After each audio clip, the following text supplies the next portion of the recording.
Hello, Cowboys Nation. Welcome back to Fourth and Forever, and it is Philly week. Rematch against the Eagles. They almost had them that week one, didn't they? Coming off a great win against the Raiders, now it's time to focus on what can we do to finish the job that we did not do in week one. Let's get some housekeeping out the way. Cowboys have made a move so far this week. If there's any more, I will add in edit. But as of right now, the Cowboys have released or waived linebacker Damone Clark and have activated defensive tackle Paragon Winfrey off of IR. Winfrey had a great preseason, was dominant in the preseason, getting internal pass rush, and guess what the Cowboys and stopping the run. And guess what the Cowboys are doing right now? Getting internal pass rush. So you're adding another dog to that room that can bark. Winfrey's on his last ride in the NFL. He really is. He is somebody that had a lot of promise coming out of college and then immediately got in trouble with the law, and it hurt his NFL career. He ended up in the UFL last year, and now he's getting a last chance in the NFL, and Paragon Winfrey is going to be playing with a chip on his shoulder every time he gets in. It's been great to add him to the rotation. I think the person that's out of the rotation would probably be Jay Toya, just because, let's be honest, he's the one that offers the least in pass rush, and I think that's really what the Cowboys are doing. If Winfrey can stop the run and rush the passer, that gives him the heads up over Toya. So if Solomon Thomas is healthy to play, you would have Kenny Clark, Osa Odigizua, Paragon Winfrey, Solomon Thomas, and Big Quinnen Williams as your 5 DTs, with Osa has the body type and the size that Osa on certain packages could rush from the outside. As we saw in the Raiders highlights, Quinnen Williams is not against running a lot and flowing to the outside on a stunt. Paragon Winfrey is the same sort of body size. Also walks around with a big old metal chain, and I want to insert a picture of it here. That way you understand. I'm not talking about like he has a bunch of ice on his neck. No, this dude is walking around with like a bike chain, and that is scary. If I saw somebody just randomly walking with a bike chain, I'm gonna cross the street. No, I don't trust you as a human. You look like you might have some anger issues. He has had anger issues. That would be a thing. But so let's talk about the game. Week one, the Cowboys almost had the Eagles, and week one was a mirage of a bunch of different things where you thought the Cowboys would have one thing on defense, and it turned out their defense was just god awful. Week one, the Cowboys showed good defense, and you thought, oh, maybe this defense isn't going to be bad. They just don't rush the passer very well. Turns out they didn't do anything very well, and they lost. But they lost primarily because their own self-mistakes. CeeDee Lamb could not catch anything, and CeeDee Lamb has had a thing of butterfingers this year. He's just been a little bit butterfingery this year, and I don't understand why, but he has George Pickens picking him up. Jake Ferguson's back. The offense can flow better. So that's where we're going. So now let's talk about what we need to do to beat the Eagles. The keys to winning.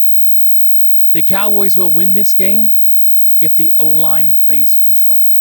The O-line has to control the pace. They cannot let Philly's pass rush pressure them too much. They got to keep Dak up. The O-line has to get control of the game. And the Eagles are probably going to have Jalen Carter in this game, because I highly doubt he's stupid enough to try to spit on Dak Prescott a second time and get ejected from a second game. I would definitely try to make him do it again, though. I would definitely try to make him do it again just to see if he is that dumb. But the O-line has to control it. The O-line can control the pace. The Cowboys have a great chance at winning this one. The Cowboys can beat the Eagles. The Cowboys will win if the receivers just catch the ball. The Cowboys beat the Eagles opening night if CeeDee Lamb catches the ball. If CeeDee Lamb doesn't have the worst game of his career when it comes to drops, the Cowboys win that game. The Cowboys play the exact same game today, and on Sunday, they'll beat the Eagles because if CeeDee Lamb just catches the ball, if the receivers catch the ball, and they can continue drives and not get forced to punt and not get turnover on downs, they continue to just move the ball and put points on the board that can beat the Eagles. And finally, the Cowboys will win if the defense can control the run game. What got the Cowboys in so much trouble week 1 was they could not stop the run. And it wasn't so much Saquon Barkley, it was Jalen Hurts. Jalen Hurts gutted the Cowboys defense on QB option plays. I'm worried about that when it comes to Sam Williams in the game, because Sam Williams refuses to hold his edge. The man refuses to do it. He just absolutely refuses. He sees hold the edge and he reads run straight at the quarterback. I don't know what he reads when he sees the words hold the edge. I don't know if it goes in one ear, comes out the other. I don't know if it sounds like the Charlie Brown teacher. I don't know what he hears when they tell him to hold the edge, because he doesn't hold the edge. The man has never held an edge in his life. He doesn't do it. He just completely just ignores the edge and goes straight for the quarterback. The Cowboys have got to control the edge. Do not let him come outside. So now let's get back. The Cowboys are going to lose this game if Philly wins wild. And I just spent 5 seconds talking. I just spent like a minute talking about it on the last one in the win, because the Cowboys can win it if they stop it. They're going to lose if they don't. If Philly just runs this ball wild with Saquon, with Jalen Hurts, if they just gut the Cowboys in the running defense, Philly's going to win the game. That's Philly's whole identity to win, is based around how good they run the ball. Philly's not a great passing team. Jalen Hurts isn't a great passer. A.J. Brown could not be more disinterested in playing for this team anymore. So you have Devontae Smith, who is a deep guy, and then a bunch of other guys that are just okay. They have a pretty decent tight end core. But in reality, Philly will get as far as their running game will take them, and if you can stuff their running game, you have a great chance to win. If you do not, and Philly runs wild, Philly will win this game. The Cowboys will lose if the drops plague them again. And as you can tell, the keys to losing and the keys to winning are basically the reverse opposite. Dallas lost because they dropped too many passes. It was a lot by CD, but it wasn't just CD. It was Fergie. It was CD. Pickens had one. Devontae Turpin getting a real case of Butterfingers himself too. Yeah, a lot of his drops are he's having to make a great catch, but you're in the NFL. If it hits you in the hands and in the chest, you should have caught it, regardless of you doing a 360 turnaround flip. It hits you chest, hands, chest, catch. If the Cowboys continue to drop the pass, they're going to lose this game. And finally, the Cowboys will lose if they play undisciplined football. The Raiders game was an anomaly. The Cowboys did not commit too many penalties.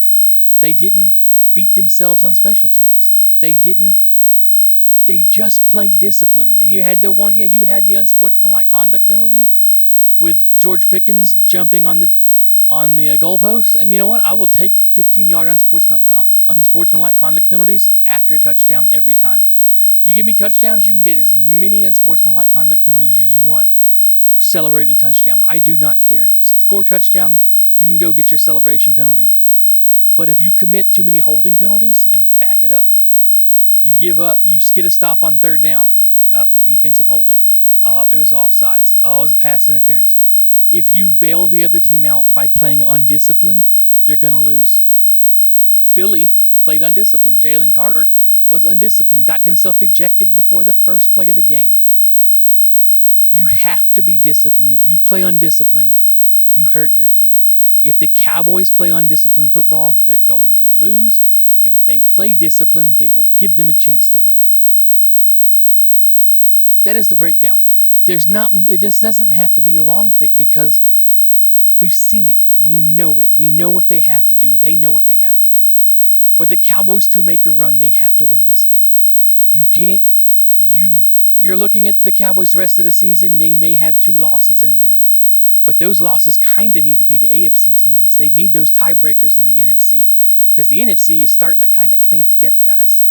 A lot of these teams, you got the Lions and the couple teams down here. The Packers aren't that far ahead of us. You know, the 49ers are like here, and we're like kind of like here. And then you got the Rams, and it's like you got a bunch of teams that are sort of in this range, that are like separated by this much. You got this separation. You can't lose to an NFC team and make it like this for no reason. If you lose to an AFC team, this doesn't change. Nothing changes because you're all here in this the same spot. You can't afford to lose tiebreaker matchups, and losing to an NFC team is a tiebreaker matchup. Cowboys need to win. So we'll see what happens. Philly week's always a fun week because I think Philly thinks about Dallas 24/7, 365. Dallas thinks about Philly for that week that we're playing them. And that's where we are. We're in that week. Let's go Cowboys. I want to beat the Eagles. I want to beat them once just to shut them up a little bit because they're yappy. They're kind of yappy. But we'll see what happens. The game is on Sunday. It is the mid-afternoon America's game of the week. Cowboys versus Eagles. Be the biggest test for this this new rebuilt defense. And let's see what they do. Let's go Cowboys. Let's beat those Eagles.